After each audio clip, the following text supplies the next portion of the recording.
सौरभ जी, ये रोटी मेरी माँ ने अपने हिस्से की मेरे लिए भेजी थी, तो मैं इसे फेंकना नहीं चाहती।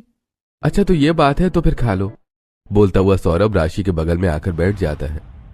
राशि, तुम तो जानती हो हमारी शादी बहुत जल्दबाजी में हुई है। मैं तुम्हारे बारे में कुछ जान ही नहीं पाया। मैं सिर्फ इतना जानता हूँ कि तुम बहुत गरीब हो और तुम्हारे पिताजी नहीं हैं। तो बताओ, आपको मेरे बारे में और क्या जानना है? मैं तुम्हारे बारे में सब कुछ जानना चाहता हूँ। सौरभ जी, मेरे पिताजी की मौत के बाद मैं और मेरी माँ चाचा चाची के साथ ही रहने लगे थे। धोखे से मेरे चाचा ने हमारे हिस्से की प्रॉपर्टी अपने नाम करवा ली थी। दुनिया वालों की नजर में अच्छा बनने के लिए उन्होंने हमें घर से नहीं निकाला, लेकिन वो हमें नौकरानी बनाकर रखते थे। सौरभ से अपने बारे में बताती हुई राशि बीते दिनों की यादों में खो जाती है। उस दिन राशि और उसकी माँ रूबी डाइनिंग हॉल में बैठी सभी लोगों की छोड़ी हुई जूठन खा रही थी। तभी वहां राशि के चाचा और चाची निधि और अनुज आते हैं और उन्हें खाता देखकर, तुम दोनों माँ बेटी क्या कर रही हो?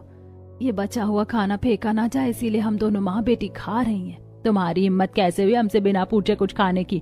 अब मैं समझ गई कि हर दिन खाना बच कैसे जाता है। तुम माँ बेटी मिलकर जानबूझकर ज्यादा खाना बनाती हो ताकि बचे हुए खाने का बहाना बनाकर हमारी जूठन खा सको। ऐसी बात नहीं है चाची जी, खाना चाहे जितना भी बनाओ, थोड़ा बहुत तो बच ही जाता है, और जानबूझकर जूठन कौन खाना चाहेगा? अच्छा तो फिर रोटियां क्यों नहीं बचती? तभी किचन से निधि की बहू सोनम रोटियां लिए वहां आती है और, मम्मी जी, रोटियां बच जाती हैं, लेकिन ये दोनों माँ बेटी चालाकी से किचन में रोटियां छुपा देती हैं। निधि सोनम से रोटियां ले लेती है और, अब से तुम दोनों सिर्फ ये सूखी रोटियां ही खाओगी, इसके अलावा तुम्हें कुछ नहीं मिलेगा। ज्यादा से ज्यादा नमक, अचार या फिर प्याज, बस इससे ज्यादा कुछ नहीं। उस दिन के बाद रूबी और राशि को उस घर में तीनों टाइम खाने में सूखी रोटी ही मिलने लगी। एक सुबह सभी घर वालों को चाय नाश्ता करवाने के बाद दोनों माँ बेटी हॉल में बैठी रात की बची हुई सूखी रोटियां खा रही थी।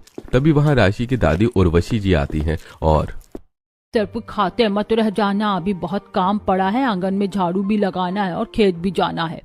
उर्वशी जी की बात सुनते ही दोनों माँ बेटी रोटी खाती हुई उठती हैं और कोने में रखा झाड़ू उठाकर आंगन में जाकर झाड़ू लगाने लगती है। आसमान की तरफ देखकर रूबी जी, आप हमें छोड़कर इतनी जल्दी क्यों चले गए? आपके बिना इतना कुछ होते हुए भी हमें मजदूरों की तरह जीना पड़ रहा है।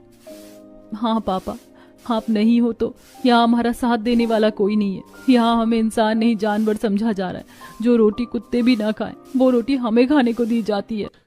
वो दोनों स्वर्गवासी सत्येंद्र जी को याद कर ही रही थी कि तभी उनके पास एक बार फिर उर्वशी जी आती हैं और, मेरे मरे हुए बेटों को याद कर लिया हो तो अब थोड़ा हाथ पैर भी चला लो, अभी बहुत काम पड़ा है।